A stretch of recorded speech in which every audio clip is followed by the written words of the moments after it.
The popular notion out there in parlance in the community goes against buying a beagle or any puppy from a breeder. Sorry, I'm fixed on beagles because that's what I love.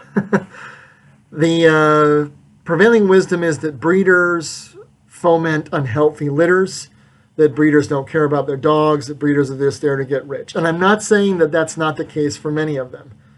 As I've been looking for another dog since mine died last year, I have noticed exorbitant prices. Now, I was a breeder 15 years ago or more. I guess it was 17 years ago I got involved in dog breeding. And back then, a beagle puppy would run anywhere from $300 to $700 for a normal one, $1,000 to $2,000 if it was trained for hunting or if it was show quality, and that means specific aesthetic qualities. Now I see, having been shopping around since the beginning of the year, that people are trying to sell puppies, beagles in specific, I can't speak for other breeds because I'm not watching the prices of those, for $1,200 and up in many cases as a companion. I responded to one ad once that didn't have a price, and they wrote back and said they wanted $1,400 for the beagle puppies. And I wrote back and said, is it trained to hunt? Is it show quality? It's won some awards, in the best of show. And they said, no, it's as a companion. And I said, for a companion dog, that's outrageous. And of course, they didn't respond to that because somebody will buy it. And so the puppy mills, I guess, as you would describe them, are out there enriching people and bilking customers who don't know any better. That's not to say that shelters are any better.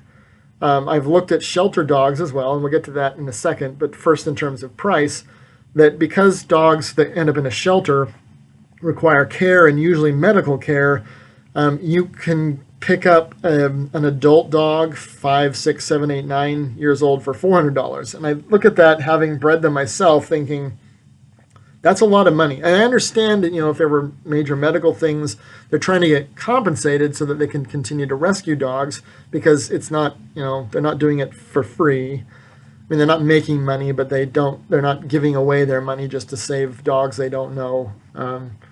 But it's almost financially better to buy one from a breeder.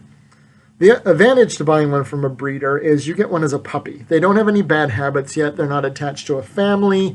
They haven't already been trained a certain way. They are yours, and they're attached to you. A friend of mine who is a psychiatrist said, if you want to have a dog that loves you unconditionally, even though you may not have earned it, get a puppy. If you want one that you have earned, then get a rescue. And it's a good rule of thumb because a rescue dog has come to love you even though it didn't have to. A puppy doesn't know any better. You get a 6, 8-week-old puppy, you may be the first human it's ever seen besides its breeders. A couple weeks ago, I was walking one morning after my run, and there was a young fellow with a very young German Shepherd puppy. I think he said it was 9 weeks old. And that dog was so stoked to see another person that wasn't its family. And I know as an adult dog, 9 months, 10 months from now, that dog will bark at and give warning to humans it doesn't know. But right now, I'm its best friend. And that is one of the great advantages of getting a puppy. Disadvantages, puppies have to be trained, and a lot of people don't have the time. Not that a rescue dog doesn't have to be trained, but rescue dogs you're not starting from scratch. They do have some training, generally speaking. Now to the rescues themselves. I exclusively for the first 6 months looked at rescue dogs because that's what I wanted to do. I wanted to rescue a dog. I wanted to be a hero. I didn't want to contribute to the system, and because I thought I should be able to get one cheaper that way. Well, it turns out that rescues are so much more discriminating than a puppy mill. A puppy mill doesn't care who you are. It only cares if you have cashy money, and it will sell a dog to anyone. I was a different kind of breeder. I was discerning. There are actually people to whom I refused to sell dogs, not because I knew what they would do, but because I got a bad vibe. If someone comes to visit you and you have 5 puppies and the puppies aren't interested in the new people at all and they all want to clamor around your feet, that's a clear-cut sign that there's a good reason not to sell them a dog. Plus, sometimes people come and pick out a dog for the way it looks without regard for its personality. I could always tell what dog was a good fit for the people because there were dogs that would pay attention to the people. Frequently, the people wanted a different dog based on the way it looked, but I think generally speaking, if you get a dog that's excited to see you, that's a puppy, rather than one that is more excited to see me, you're much more likely to have success in the future. And I did, for one day, have a rescue at my house. He spent the entire time he was there, which was, I think, 3 or 4 hours, trying to get away from me. This is a dog, its owner had died, and it had been rescued, and apparently it got along with them just fine, but he bent over backwards trying to get away from me. I said, obviously this is not going to work because I just can't let him run around until he just gets comfortable here. The other problem I've had is that was the only rescue shelter that would actually even give me a shot. And the reasons are these. Rescues are extremely picky about whom they let get a dog. They want the dog, in many cases, to not be left outside at all. In many cases, they want the dog to not be left alone. In many cases, they want the dog to have this superlatively great life and lavish luxury. And I told one rescue at one point, it's a rescue. Life will be better with almost anyone than it was with the person from whom you took it. But that's not what they want to hear. They have this idealized utopian fantasy about how their dogs will turn out. And it's like, once they leave you, once you've decided on someone, you have no control over how they are treated by the family. You have no idea if they're going to turn into, if that family is going to go Michael Vick on them and put them into the arena for cockfighting. You have no idea. But they were more interested in the semblance of a good home than whether or not the dog would be placed with someone who would love it. I had a good experience, and I am eager to have another one. But because I will have the dog outside, because I don't trust it while I'm at work alone, because there's no one else there, because I don't have any other dogs, I actually had one rescue tell me it's almost impossible that we will give you one. And that's the rescue here in town that scoops up all the beagles that it possibly can. So after about 6 months, I resigned myself to the notion that there were only 2 ways I was probably going to get a dog. I was either going to have to buy a puppy, or I was going to have to rehome one from someone who couldn't keep it anymore because their kids were allergic, or their kids weren't ready, or because their apartment complex wouldn't let them keep it, blah, blah, blah, blah, blah. And so that's what I've been looking for. Unfortunately, none of those opportunities have worked out. I've actually never even met any dogs that way, because usually by the time I'm available to meet the dog, it's already gone. And I've noticed that the rehoming fee for those ranges from $100 to $400. There's one up right now, but it's like 400 miles away from here, that is $400, but 9-month-old, and I'm okay with that. It's a price I'm willing to pay and an age I'm willing to accept, because it's basically still a puppy, even though it's not a tiny puppy. It's still a puppy mentality.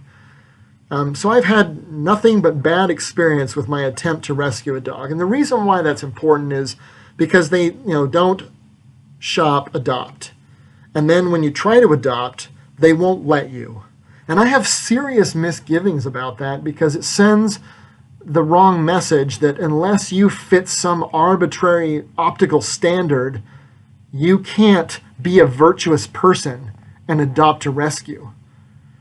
The last application I filled out for a rescue, which wasn't actually that long ago, I found a new rescue about 2 months ago that's up in southern Utah, and I completed it and sent it off to them, and they acknowledged receipt and said thanks.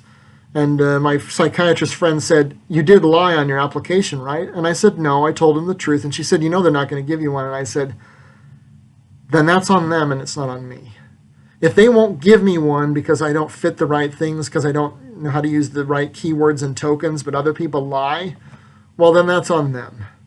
Because I'm not going to misrepresent myself. I have to sleep with myself at night, and I sleep very well knowing that I'm trying the best I can to be a good person. Because if you're not a good person, the dog will have a bad experience. And I don't care what other things you have, the right backyard, and there's lots of kids to take care of, and someone's home all day, blah, blah, blah, blah, blah.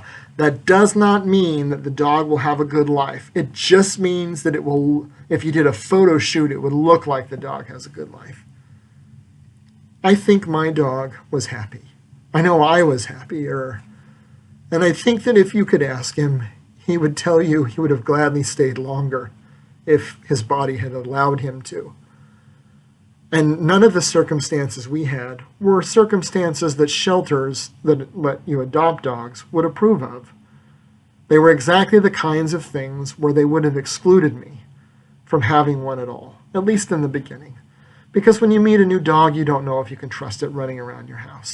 It's only by experience and by testing and by training that you get to that place.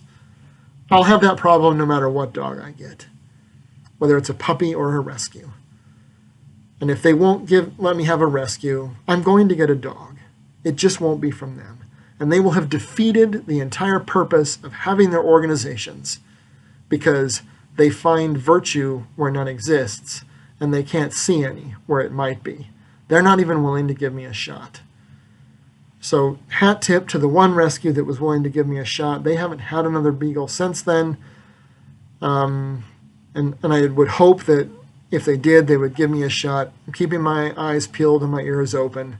But I thought you ought to know there's more to it than that. And it's not that simple because sometimes they're pickier than the dogs. If you've ever loved a dog, if you're looking for a dog, I wish you luck. I hope that you will take the time to spend with the dog. I told my boss this morning when he came to see me, because he does every Wednesday for some reason, I said, I don't regret any of the time I spent on or with my dog. I wish I had spent more of the time I spent doing other things with him because I value those times and I treasure those memories.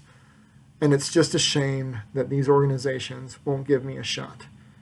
I'm not asking for one now. They've made their bed. I'll make them lie in it.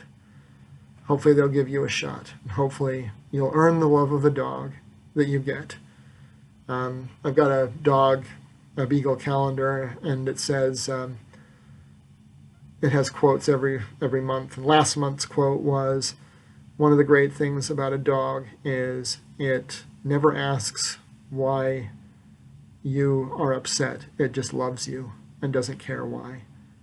And the love of dog is a wonderful thing.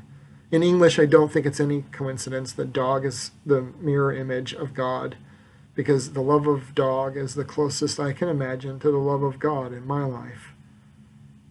And I'm looking forward to having it once again. Godspeed, and take good care of yourselves.